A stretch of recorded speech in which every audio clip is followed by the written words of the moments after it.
নমস্কার, পাটিসাপটা two patties চ্যানেলে আপনাদের স্বাগত জানাই। তো আমি আজকে বানাতে চলেছি মাশরুমের পকোড়া। তো আপনারা খুবই সহজ উপায়ে ঘরে বাড়িতে বানিয়ে ফেলতে পারেন মাশরুমের পকোড়া।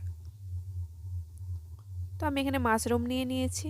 তো দেখুন ভালোভাবে ধুয়ে নিয়েছি, ধুয়ে নুন মাখিয়ে রেখেছি।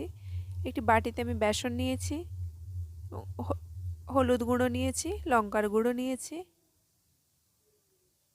এবার আমি বেকিং সোডা নিয়ে নিলাম এবং স্বাদ অনুযায়ী লবণ নিয়ে নিচ্ছি এবং ভালোভাবে এটা মিশিয়ে নেব।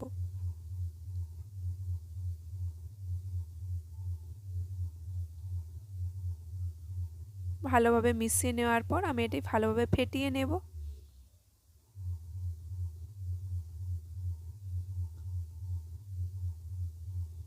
এবার আমি কড়াইতে তেল দিয়ে দিয়েছি। তো এবার একটি একটি করে ভেজে নেব।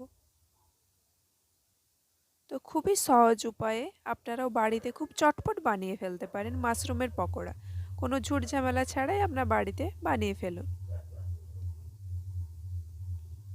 তো এবার আমি এরকমভাবে একটা একটা করে আমি ভেজে নেব।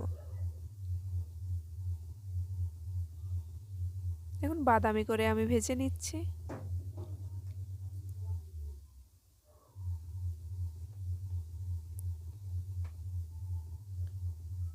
দেখুন আমার ভাজা হয়ে গেছে। এবার গরম গরম পরিবেশন করুন।